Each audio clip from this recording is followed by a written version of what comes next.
പാപ്പ തന്റെ പൊന്തിഫിക്കറ്റിൽ ഇതുവരെ നടത്തിയതിൽ വച്ച് ഏറ്റവും ദൈർഘ്യമുള്ള അപ്പസ്തോലിക യാത്രയിലാണ് ഇപ്പോൾ. ഏപ്രിൽ 13 പാപ്പ ആഫ്രിക്കൻ പര്യടനത്തിനായി യാത്ര തിരിച്ചത്. കഴിഞ്ഞ ആഴ്ച വത്തിക്കാൻ ഡയറിയിൽ പറഞ്ഞതുപോലെ പാപ്പയുടെ ആഫ്രിക്കൻ യാത്രയുടെ വിശേഷങ്ങൾ തന്നെയാണ് ഈ ആഴ്ചയിലെ വത്തിക്കാൻ ഡയറിയുടെ ഹൈലൈറ്റ്. ഇറ്റാലിയൻ സമയം രാവിലെ 9:07 റോമിലെ ഫ്യൂമിച്ചിനോ വിമാനത്താവളത്തിൽ നിന്നാണ് ഇറ്റലിയുടെ വിമാന കമ്പനിയായ ഇറ്റ എയർവേസിൽ പാപ്പ ആഫ്രിക്കയിലേക്ക് യാത്ര തിരിച്ചത്. 11 ദിവസം നീണ്ടു നിൽക്കുന്ന അപ്പസ്തോലിക പര്യടനത്തിന് അതോടെ തുടക്കം കുറിക്കപ്പെടുകയായിരുന്നു. അൾജീരിയ, കാമറൂൺ, അങ്കോള, ഇക്വറ്റോറിയൻ ഗിനിയ എന്നീ രാജ്യങ്ങളാണ് പാപ്പയുടെ യാത്രാ പദ്ധതിയിലുള്ളത്. അൾജീരിയയായിരുന്നു പാപ്പയുടെ ആദ്യ സന്ദർശന രാജ്യം. റോമിൽ നിന്ന് 1029 കിലോമീറ്ററുകൾ പിന്നിട്ട് അൾജീരിയൻ സമയം രാവിലെ 9:41 അൾജീരിയൻ സ്വാതന്ത്ര്യ സമരത്തിലെ പോരാളിയും സൈനികനുമായിരുന്ന ഹുവാരി ബുമഡിയന്റെ പേരിലുള്ള അന്താരാഷ്ട്ര വിമാനത്താവളത്തിൽ പാപ്പ എത്തിച്ചേർന്നു. അപ്പസ്തോലിക് നൂൻഷ്യോ മോൺസിനോർ ഹാവിയക്കർ ഹെരേര കൊറോണയും പ്രോട്ടോകോൾ ഉദ്യോഗസ്ഥനും വിമാനത്തിനുള്ളിൽ കടന്നു ചെന്ന് പാപ്പയെ രാജ്യത്തേക്ക് ഔദ്യോഗികമായി ക്ഷണിക്കുകയും ക്ഷണം സ്വീകരിച്ച് പുറത്തേക്ക് വന്ന പാപ്പയെ രാഷ്ട്രത്തലവൻ അബ്ദേൽ മെഡ്ജിദ് തേബൂൺ ഹാർദവുമായി സ്വീകരിക്കുകയും ചെയ്തു. അപ്പോൾ 21 ആചാര വെടികൾ മുഴങ്ങി. അൾജീരിയൻ പ്രസിഡന്റിന്റെ ഔദ്യോഗിക വസതിയായ എൽ മൗറാദിയ കൊട്ടാരത്തിൽ വെച്ച് പ്രസിഡന്റുമായി പാപ്പ കൂടിക്കാഴ്ച നടത്തി. നയതന്ത്ര പ്രതിനിധികൾ, രാഷ്ട്ര നേതാക്കൾ എന്നിവരുമായും പാപ്പ കൂടിക്കാഴ്ച നടത്തി.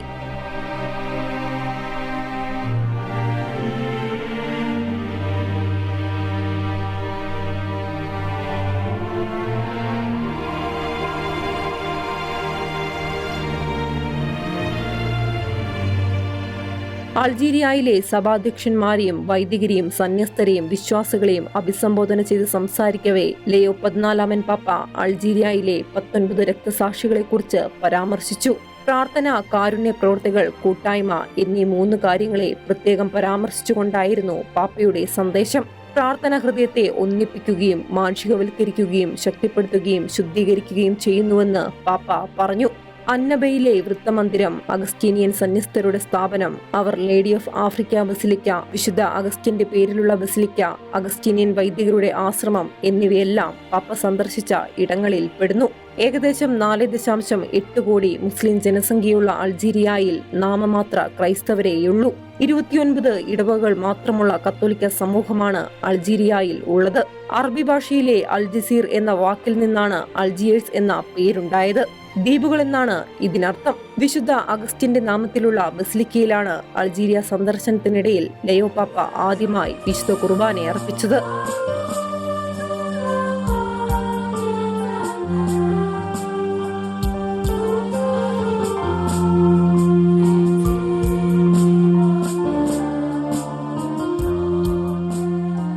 ലോകത്തിന്റെ വിവിധ ഭാഗങ്ങളിൽ നിന്നുള്ള 1500ഓളം വിശ്വാസികൾ വിശുദ്ധ കുർബാനയിൽ പങ്കെടുത്തു.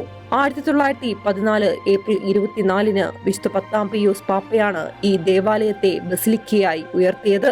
വിശുദ്ധ അഗസ്റ്റിന്റെ വലതു കൈയുടെ ഒരു ഭാഗമടങ്ങുന്ന തിരുശേഷിപ്പ് ഈ ദേവാലയത്തിലുണ്ട്. ക്രൈസ്തവ വിശ്വാസികൾ മാത്രമല്ല, ഇസ്ലാം, യഹൂദ മതവിശ്വാസികളും ഈ ബസിലിക്കയിൽ എത്താറുണ്ട്. വിശുദ്ധ അഗസ്റ്റിനുമായി അഭേദ്യമായി ബന്ധപ്പെട്ടിരിക്കുന്ന ഒരു രാജ്യമാണ് അൾജീരിയ. കാരണം ഇവിടുത്തെ അന്നാബ അഥവാ ഹിപ്പോയിൽ ഏറെക്കാലം വിശുദ്ധ അഗസ്റ്റിയൻ ജീവിച്ചിരുന്നു. മാർപ്പാപ്പയാകുന്നതിനു മുൻപ് 2004-ലും 2013-ലും ലിയോ 14 പാപ്പ അന്നാബയിലെത്തിയിട്ടുണ്ട്. അൾജിയേഴ്സ് വിമാനത്താവളത്തിൽ നിന്ന് 440 കിലോമീറ്റർ യാത്ര ചെയ്താണ് പാപ്പ അന്നാബയിലെത്തിയത്. അൾജീരിയ സന്ദർശിക്കുന്ന ആദ്യ മാർപ്പാപ്പയാണ് ലിയോ 14 പാപ്പ. ദേശീയ ഗാനാലാപനങ്ങൾ ഉൾപ്പെടെ ഔദ്യോഗിക ബഹുമതികളോടെയാണ് അൾജീരിയയിൽ നിന്ന് പാപ്പയ്ക്ക് യാത്രയയപ്പ് നൽകിയത്. ആകാശത്തിലേക്ക് വിമാനം പറന്നുയരുന്നതുവരെ രാഷ്ട്രതലവൻ പാപ്പയുടെ വിമാനത്തെ നോക്കി എയർപോർട്ടിൽ നിന്നത് അവിസ്മരണീയമായ ഒരു അനുഭവമായിരുന്നു.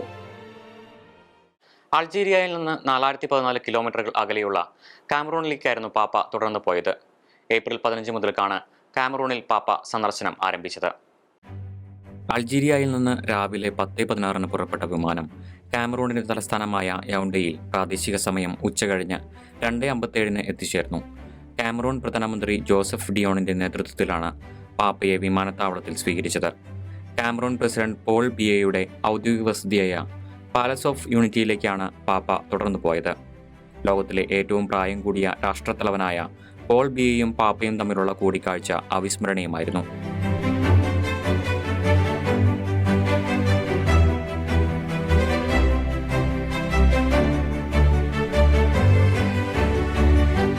8ാം തവണയും അധികാരത്തിലെത്തിയ പ്രസിഡന്റാണ് ഇദ്ദേഹം. നയതന്ത്രജ്ഞർ, മെത്രാൻമാർ എന്നിവരുമായി കൂടിക്കാഴ്ച നടത്തിയ പാപ്പ അനാഥാലയവും സന്ദർശിച്ചു. കാമറൂണിലെ ജനസംഖ്യയിൽ 39% കത്തോലിക്ക വിശ്വാസികളാണ്. 1426 ഇടവകകളും 35 മെത്രാൻമാരും 3300 വൈദികരും നിരവധി സമർപ്പിതരും കാമറൂണിന്റെ മണ്ണിൽ കത്തോലിക്ക വിശ്വാസത്തിന്റെ വാക്താക്കളായി നിലകൊള്ളുന്നു. ലിയോ 14 പാപ്പയ്ക്ക് മുമ്പ് കാമറൂൺ സന്ദർശിച്ച പാപ്പ ബെനഡിക്ട് 16 പാപ്പയാണ്. 2009 അത്. ജോൺ പോൾ 2 പാപ്പ 1985 1995 കാമറൂൺ സന്ദർശിച്ചിട്ടുണ്ട്.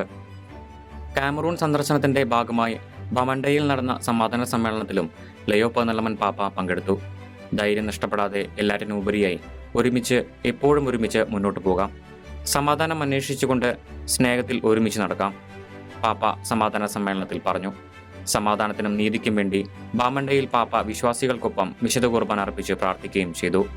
നിസ്സഹായമായ സാഹചര്യങ്ങളിൽ കർത്താവിന്റെ വചനത്തിന്റെ ശക്തിയെക്കുറിച്ച് എടുത്തു പറഞ്ഞ പാപ്പ അത് പുതിയ സാധ്യതകൾ തുറക്കുകയും പരിവർത്തനവും രോഗസൗഖ്യവും കൊണ്ടുവരികയും നമ്മെ മാറ്റത്തിന്റെ വാക്താക്കളാക്കാൻ സഹായിക്കുകയും ചെയ്യുമെന്നും പറഞ്ഞു.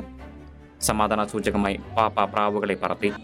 Let us all say a prayer to the Lord that peace will truly reign among us, that as we release these white doves, symbol of peace, that God's peace will be upon all of us, upon this land, and keep us all united in His peace. Praise the Lord. Yeah?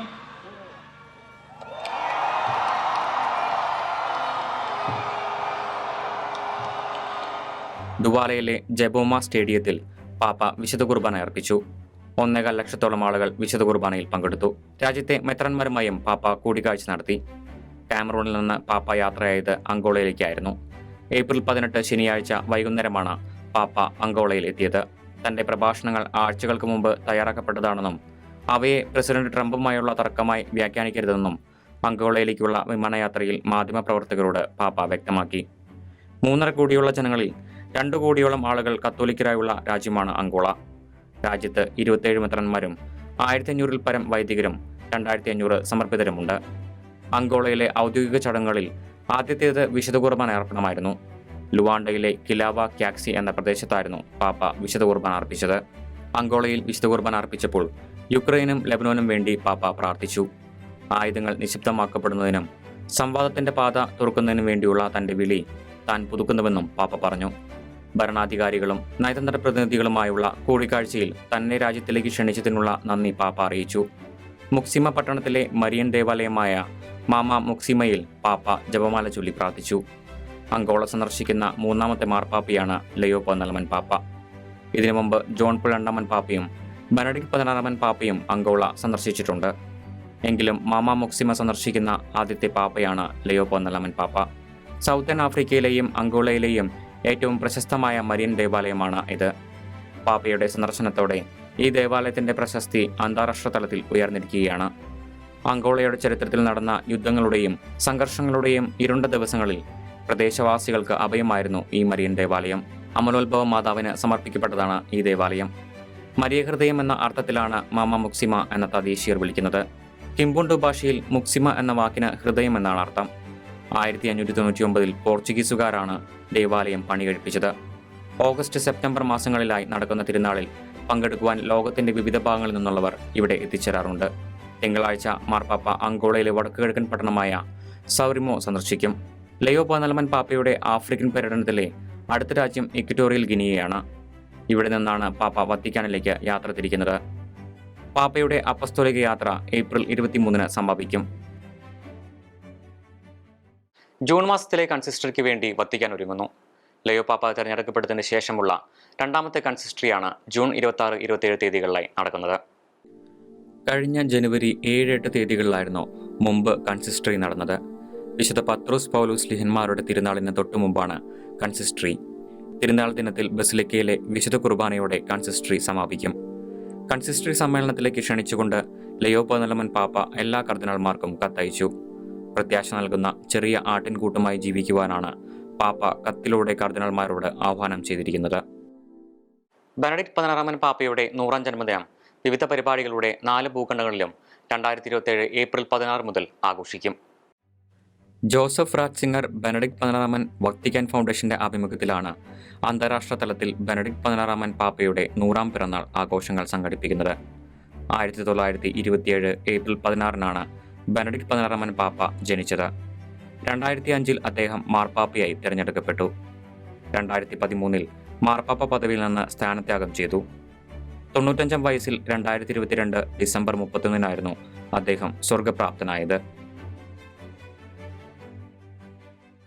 Benedict 16 പാപ്പയെ വിശുദ്ധനായി പ്രഖ്യാപിക്കുമോ, അത് എന്നായിരിക്കും തുടങ്ങിയ ചോദ്യങ്ങൾ ഇക്കാലത്തിനിടയിൽ പലയിടങ്ങളിൽ നിന്നായി ഉയർന്നു കേൾക്കുന്നുണ്ട്.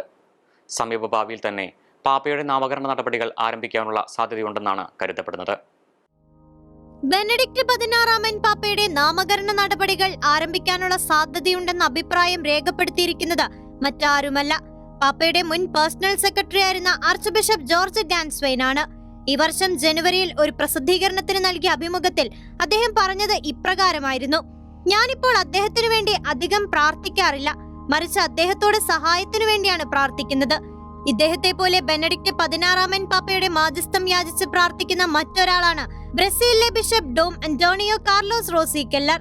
1900 മുതൽക്കുള്ള സഭയുടെ ചരിത്രം പരിശോധിക്കുകയാണെങ്കിൽ 12 മാർപ്പാപ്പമാരാണ് കാലയവനികയ്ക്കുള്ളിൽ മറഞ്ഞത്. അതിൽ 4 പേർ വിശുദ്ധരാണ്. ഒരാൾ വാഴ്ത്തപ്പെട്ട പദവിയിലാണ്, മറ്റൊരാൾ ധന്യ പദവിയിലും. അവസാനത്തെ 7 പാപ്പാമാരിൽ 5 പേർ വിശുദ്ധ പദവിയിലേക്കോ അല്ലെങ്കിൽ വാഴ്ത്തപ്പെട്ട പദവിയിലേക്കോ ഉള്ള വഴിയിലാണ്. പുണ്യജീവിതം ജീവിച്ച ഒരു വ്യക്തി മരിച്ച് 5 വർഷങ്ങൾക്ക് ശേഷം മാത്രമാണ് സഭ ആ വ്യക്തിയുടെ നാമകരണ നടപടികൾക്ക് ഔദ്യോഗികമായി തുടക്കം കുറിക്കുന്നത്. അങ്ങനെയെങ്കിൽ 2027 ബെനഡിക്ട് 16 പാപ്പയുടെ നാമകരണ നടപടികൾക്ക് തുടക്കം കുറിച്ചേക്കാം. നമുക്കതിനുവേണ്ടി പ്രാർത്ഥനാപൂർവം കാത്തിരിക്കാം. പ്രായപൂർത്തിയാകാത്തവരുടെയും സമൂഹത്തിലെ ദുർബലർ ആയവരുടെയും സംരക്ഷണത്തെക്കുറിച്ചുള്ള ഇറ്റാലിയൻ മെത്രാൻ സമിതിയുടെ സമ്മേളനത്തെ അഭിസംബോധന ചെയ്തുകൊണ്ട് ലിയോ 14 പാപ്പ സന്ദേശം അയച്ചു. ഏറ്റവും ചെറിയവരുടെയും ഏറ്റവും ദുർബലരായവരുടെയും സാന്നിധ്യം സഭയുടെ മനസാക്ഷിയെ വെല്ലുവിളിക്കുന്നുവെന്നും അതിനാൽ അവരെ സംരക്ഷിക്കുവാനും ശ്രവിക്കുവാനും പരിചരിക്കുവാനും ഒറ്റപ്പെടുത്താതിരിക്കാനും പാപ്പ സന്ദേശത്തിൽ ആഹ്വാനം ചെയ്തു. ദുരുപയോഗത്തിന് ഇരകളായവരുടെ രൂപീകരണം, സംഘാടനം, വിദ്യാഭ്യാസം എന്നിവ പ്രോത്സാഹിപ്പിക്കുന്നവരുടെ പ്രവർത്തനം കൂടുതൽ സ്വാഗതാർഹവും പുരോഗതിക്ക് സമൂഹത്തിൽ വിലപ്പെട്ട സംഭാവനകൾ നൽകുന്നതുമാണെന്നും പാപ്പ സന്ദേശത്തിൽ വ്യക്തമാക്കി. വത്തിക്കാൻ സ്റ്റേറ്റ് സെക്രട്ടറി കർദിനാൾ പിയത്രോ പരോളിന്റെ കയ്യൊപ്പോടുകൂടിയാണ് മാർപ്പാപ്പയുടെ സന്ദേശം അയച്ചത്. യുദ്ധങ്ങൾക്കും ആക്രമണങ്ങൾക്കും എതിരെയുള്ള പോരാട്ടത്തിൽ സഭ എന്നും മുൻപന്തിയിലുണ്ടായിരുന്നു. യുദ്ധം എന്തിന്റെ പേരിലാണെങ്കിലും അത് എതിർക്കപ്പെടണം എന്നതാണ് സഭയുടെ തത്വം. യുദ്ധങ്ങൾക്കെതിരെ സംസാരിച്ചതിന്റെ പേരിൽ ലിയോ 14 പാപ്പയുടെ നേർക്കുണ്ടായ ചില അപക്വമായ പ്രതികരണങ്ങളുടെ പശ്ചാത്തലത്തിൽ കഴിഞ്ഞ 80 വർഷങ്ങളായി ആഗോള കത്തോലിക്ക സഭയുടെ പരമാധ്യക്ഷന്മാർ ഓരോ കാലഘട്ടങ്ങളിൽ അതിനെതിരെ പ്രതികരിച്ചത് ഏത് വിധത്തിലായിരുന്നുവെന്ന് മനസ്സിലാക്കിയിരിക്കുന്നത് നല്ലതാണ്. പിയൂസ് 12 പാപ്പയുടെ വാക്കുകൾ ഇപ്രകാരമാണ്: സമാധാനം കൊണ്ട് ഒന്നും നഷ്ടമാകുന്നില്ല, എന്നാൽ യുദ്ധം കൊണ്ട് എല്ലാം നഷ്ടപ്പെട്ടേക്കാം. നീതിയുടെ ലംഘനം പരിഹരിക്കാൻ യുദ്ധം ഒരു ഉചിതമായ ഉപകരണമാണെന്ന് വാദിക്കുന്നതിൽ അർത്ഥമില്ല എന്നായിരുന്നു ജോൺ 23 പാപ്പയുടെ പ്രതികരണം. ഇനി ഒരിക്കലും യുദ്ധം വേണ്ട, സമാധാനം മതി. ജനങ്ങളുടെയും എല്ലാ മനുഷ്യവർഗത്തിന്റെയും വിധികളെ നയിക്കേണ്ടത് സമാധാനമാണ് എന്നായിരുന്നു ഐക്യരാഷ്ട്ര സഭയിലേക്കുള്ള പ്രസംഗത്തിൽ പോൾ 6 പാപ്പ പറഞ്ഞത്. ജോൺ പോൾ 2 പാപ്പ യുദ്ധത്തെ വിലയിരുത്തിയത് മനുഷ്യ ജീവിതത്തിന് നേരെയുള്ള ആക്രമണമായിട്ടാണ്. കഷ്ടപ്പാടും മരണവുമാണ് അത് കൊണ്ടുവരുന്നത് എന്നും പാപ്പ വിശ്വസിച്ചു. എല്ലാറ്റിനുമുപരി യേശുവിന്റെ ശബ്ദം കേൾക്കാൻ ഞങ്ങൾ ആഗ്രഹിക്കുന്നതിനാൽ യുദ്ധത്തെ ഞങ്ങൾ എതിർക്കുന്നു എന്നായിരുന്നു ബെനഡിക്ട് 16 പാപ്പയുടെ നിലപാട്. കാരണം യേശു സമാധാനത്തിന്റെ വക്താവായിരുന്നുവല്ലോ. ഫ്രാൻസിസ് പാപ്പ യുദ്ധത്തെ വീക്ഷിച്ചത് ഇങ്ങനെയാണ്: യുദ്ധം രാഷ്ട്രീയത്തിന്റെയും മാനവികതയുടെയും പരാജയമാണ്, ലജ്ജാകരമായ കീഴടങ്ങലാണ്, ദുഷ്ടശക്തികൾക്ക് മുൻപിലുള്ള കടുത്ത പരാജയമാണ്. ഇതിന്റെ തുടർച്ചയെന്നോണമാണ് ലിയോ 14 പാപ്പയും സംസാരിക്കുന്നത്. സഹോദരി സഹോദരന്മാരെ, ഇതാണ് നമ്മുടെ ദൈവം, സമാധാനത്തിന്റെ രാജാവായ യേശു, യുദ്ധം നിരസിക്കുന്നവൻ. യുദ്ധത്തെ ന്യായീകരിക്കുവാൻ ആർക്കും അവിടുത്തെ ഉപയോഗിക്കാനാവില്ല. ഈ വർഷത്തെ ഓശാന ഞായറാഴ്ച ലിയോ 14 പാപ്പ നൽകിയ സന്ദേശത്തിലെ വാക്കുകളാണ് ഇത്. അതെ, യുദ്ധത്തിനെതിരെ സംസാരിക്കാതിരിക്കാൻ പാപ്പമാർക്ക് ആവില്ല. വത്തിക്കാൻ ഡയറി ഇവിടെ പൂർണ്ണമാകുന്നു. പുതിയ വാർത്തകളും വിശേഷങ്ങളുമായി നമുക്ക് അടുത്ത ആഴ്ച കണ്ടുമുട്ടാം.